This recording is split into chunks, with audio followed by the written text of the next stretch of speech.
नमस्कार मित्रों, शुभ संध्या।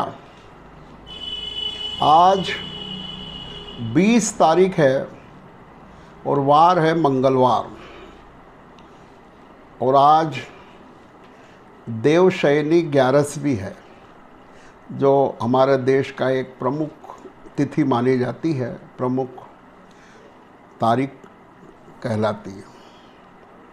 निश्चित रूप से भारतीय परंपराओं में बहुत सी बातों को अनुशासन के रूप में लिया जाता है। आज जो देवशयनी 11 है, तो भारतीय परंपरा, विशेषकर हिंदू परंपरा में आज के बाद या आज से सारे मांगलिक कार्यों पर विराम लग जाता है। भारतीय प्राचीन परंपराओं में सहज ही संस्कृति के रूप में जीवन के बहुत सारे अनुशासन को अपनाया गया है। देखिए, चातुर्मास चालू होता है आज से, और ऐसा सिस्टम ही अपनाया भारत में कि भाई अब 4 महीने देव उठनी 11 तक मांगलिक कार्य नहीं होंगे। तो शादी, ब्याह, मुहूर्त, मांगलिक मकान का मुहूर्त है और अन्य जितने शुभ काम है, सगाई संबंध इत्यादि, वो सारे कामों पर एक तरह से रोक लग जाती है।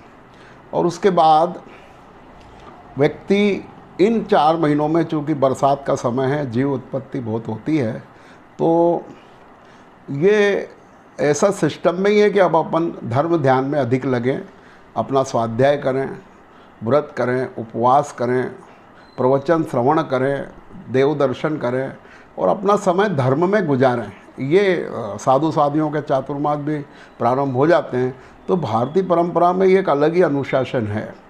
और ये अनुशासन शब्द इसलिए मैं बार बार यूज कर रहा हूँ कि आज हमारे जो आमंत्रित वक्ता हैं, उनने अनुशासन पर ही अपनी बात कही है। वाकई में अनुशासन जीवन को जीवन बनाता है, और अनुशासित जीवन ही जीना इसी का नाम है। अर्थात जो जीवन अनुशासित है वही वास्तव में जीवन कहलाने लायक है। अनुशासन पे तो खैर बहुत तरीके से और बहुत एंगल्स से बात की जाती, बहुत सारे अपेक्षाओं से, बहुत सारे दृष्टिकोणों से अनुशासन पे बात होती है। कभी मेरा भी विचार है अनुशासन पर बात करने का कि क्या क्या अनुशासन एक्चुअल में होता क्या है। पर खैर, इस समय तो हमारे अतिथि हैं जयपुर से मेरे मित्र, परम सम्मानीय श्रीमान रूपचंद जी जैन मोदी साहब। श्री रूपचंद जी जैन ऐसे शख्स हैं जो अपने कर्मठता के लिए 800 घर में जाने जाते हैं। और जब मैंने उनसे निवेदन किया कि आपको भी अपना एपिसोड बनाना है, तो वो सहज ही तैयार नहीं हुए। बोले, नहीं साहब, ये तो मैं तो सुनने के लिए ही ठीक हूँ। पर मैंने कहा, नहीं, आप कई महत्वपूर्ण पदों पर रहे हैं और एक्टिव व्यक्ति हैं जयपुर समाज के भी और पोलवाल समाज के भी। तो हम आपके विचार भी सुनना चाहते हैं, आपसे भी प्रेरणा लेना चाहते हैं। तब जाके वो तैयार हुए और उन्होंने मेरी अनुरोध को स्वीकार करते हुए एक बहुत ही अच्छा एपिसोड बनाकर भेजा है। मैं उन्हें धन्यवाद देता हूँ और उम्मीद करता हूँ कि ये एक उनकी शुरुआत है, आगे भी उनके हमें एपिसोड मिलते रहेंगे। तो हालांकि मोदी साहब को अधिकांश लोग जानते हैं, फिर भी थोड़ा सा उनका परिचय देना बहुत ज़रूरी है, नई पीढ़ी के लिए भी और हम सब के लिए भी। तो जैसे हम सब उनको मोदी जी के नाम से जाते हैं, वो रूपचंद जी मोदी उनका नाम है, और वो स्वर्गीय श्री कपूर चंद जी जैन मोदी के सुपुत्र, सबसे बड़े पुत्र हैं। उनकी जन्म तारीख वैसे 30 अक्टूबर 1958 है, और उनका जो जन्म हुआ है वो कोटा में हुआ है, परंतु उनका जो पैतृक गांव है, पैतृक स्थान है, वो चौथ का बरवाड़ा है। और वहीं से उन्होंने हाई सेकेंडरी की परीक्षा, सीनियर सेकेंडरी की परीक्षा पास की। उसके बाद 1980 में श्री मोदी जी ने Agrawal PG college, Sanganeri gate, Jaipur से बीकॉम फाइनल किया। 1980 के ग्रेजुएट हैं वो, यानी कि करीब 40-41 साल पहले। उसके बाद एमकॉम फाइनल भी, वो पोस्ट ग्रेजुएट भी हैं, और उन्होंने 1982 में 1982 में government commerce college Talwandi Jhalawar Kota से पोस्ट ग्रेजुएशन यानी एमकॉम किया है। इसी के साथ उन्होंने अपनी शासकीय सेवा, जो गवर्नमेंट डिपार्टमेंट की सेवा, वो टेलीग्राफ डिपार्टमेंट कहलाता, वो टेलीफोन विभाग कहते थे हम लोग सरल भाषा में, पर वो डिपार्टमेंट ऑफ टेलीग्राफ कहलाता गवर्नमेंट ऑफ इंडिया का, जो बाद में जाके BSNL बना। तो उसमें उन्होंने अपनी सर्विस 81 से प्रारंभ की और 81 से 89 तक यानी लगभग 8 साल वो कोटा में रहे, मतलब उनका कार्यक्षेत्र कोटा भी रहा है। इसकी जानकारी तो मुझे भी नहीं थी। उसके बाद 89 से 93 तक वो सवाई माधोपुर में भी रहे हैं, टेलीफोन विभाग में, BSNL में। और फिर ये समझ लो कि मार्च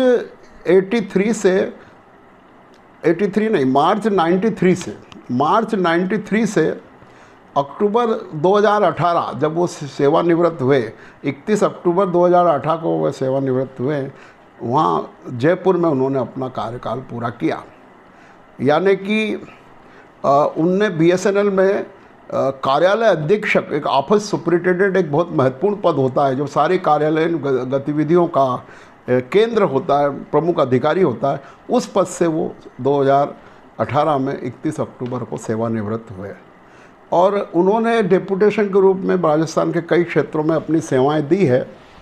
इसी के साथ साथ एक जो ख़ास बात जो ये है कि श्री रूपचंद जी मोदी की विशेष सेवाओं को देखते हुए, उनके परफॉर्मेंस को देखते हुए वर्ष 2002 में संचार श्री अवार्ड उनको देकर सम्मानित किया गया। यानी आप संचार श्री अवार्ड से सम्मानित व्यक्ति हैं।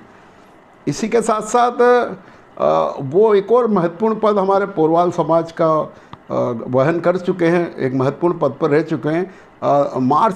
मतलब फरवरी 2009 से मार्च 2016 तक, यानी करीब करीब 7 साल तक वो राष्ट्रीय पोरवाल संघ के उपाध्यक्ष पद पर रह चुके हैं। उपाध्यक्ष रहे हैं वो हमारे 800 घर के। इसी के साथ एक और महत्वपूर्ण पद, जब मैं उनसे परिचय में आया तब भी वो इस पद पर थे। मेरा जब उनसे विशेष परिचय हुआ तो मार्च 17 से मार्च 2020 के मध्य श्री वर्धमान स्थानकवासी जैन श्रावक संस्था महावीर भवन मानसरोवर जयपुर, उसमें उन्होंने अध्यक्ष पद पर रहे।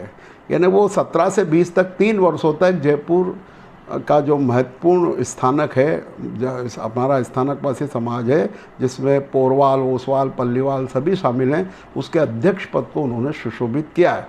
और ये आपको बताते हुए खुशी है कि इसी महावीर भवन में वर्तमान में पूज्यनीय श्री गौतम मुनि जी महाराज साहब का चातुर्मास इस साल है और हमारे समाज के श्री धर्मचंद जी जैन साहब पाटोली वाले BI जी साहब वो मंत्री पद को सुशोभित कर रहे हैं।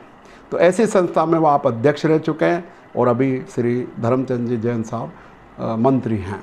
इस कार्यकाल में अध्यक्ष रहते हुए उन्होंने ये महावीर भवन में बहुत ही अच्छी व्यवस्था है, बेसिक लगकर काम किया।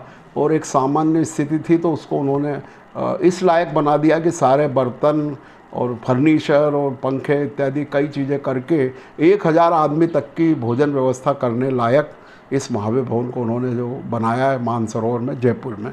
तो ये भी एक बहुत अच्छी उनकी योगदान इसमें रहा है। एक और चीज़ उन्होंने जो अभी पिछले साल की है कोरोना काल में, अभी फ़िलहाल ही, कि जयपुर में लगभग 600 परिवार रहते हैं हमारे पोरवाल समाज के, और उसमें से 183 लोगों ने मिलकर के एक करीब 7.5 लाख रुपए का फंड इकट्ठा किया था और उसमें 15-20 कार्यकर्ताओं ने मिलकर के जयपुर के गरीब, लाचार, मजदूर, असहाय लोगों को भोजन, पानी की बोतल, बिस्किट इत्यादि कार्य जगह जगह जाके और संपन्न किए थे। उनके फ़ोटो उस समय मैंने भी डाले थे। ये बहुत ही महत्वपूर्ण काम श्री रूपचंद जी मोदी साहब ने उनके सहयोग से किया था। वो बहुत अच्छा काम उनका रहा था। इसी प्रकार से वो क्या है, ये चाहते हैं कि जीवन में अनुशासन होना चाहिए और ख़ुद भी उन सब चीज़ों का वो पालन करते हैं। बेसिकली उनका ननिहाल इंदौर में सूरज सेव भंडार में हमारे परम आदरणीय सूरजमल जी कौंडजोला साहब थे, उनके मामा जी रहे और बहुत अच्छे से इंदौर से ही उनकी मम्मी हैं और उनके 2 पुत्र, एक पुत्र है और 2 पुत्रियां हैं। पुत्रियां भी वेल सेटल्ड है और पुत्र भी कई जगह जॉब करके वर्तमान में एक अच्छा शोरूम चलाते हैं और बहुत अच्छा भरा पूरा परिवार है। उनके जो है एक पोती एक पोता है, 3 दोहिते हैं। कुल मिला के कहना ये है कि श्री रूपचंद जी जैन साहब एक बहुत अच्छा पारिवारिक जीवन जी रहे हैं। उन्होंने जीवन में समाज सेवा की है, धर्म के कार्यों में भी वो आगे अग्रसर रहते हैं। ये विस्तृत परिचय देना इसलिए ज़रूरी था कि आज उनका ये प्रथम एपिसोड है और मैं चाहता हूँ कि उनका भी समाज जो है भरपूर लाभ ले। तो मैं प्रस्तुत कर रहा हूँ श्रीमान रूपचंद जी मोदी साहब, जयपुर। उनका विषय है अनुशासन में, जीवन में अनुशासन का महत्व। धन्यवाद।